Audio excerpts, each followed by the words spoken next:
Coco Martin at Julia Montes na mahagi ng tulong sa mga kababayan na naapektuhan ng lindol, hindi lamang sa telebisyon hinahangaan, kundi pati na rin sa totoong buhay muling pinatunayan nina Coco Martin at Julia Montes ang kanilang malasakit sa kapwa.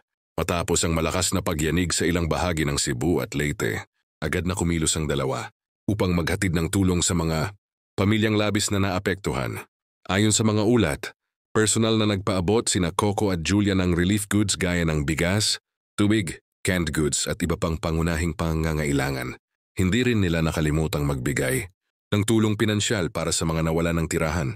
Sa kabila ng kanilang abalang schedule sa showbiz, pinili ng magkasintahan na ilaan ang oras upang makatulong sa mga kababayan na dumaranas ngayon ng matinding pagsubok.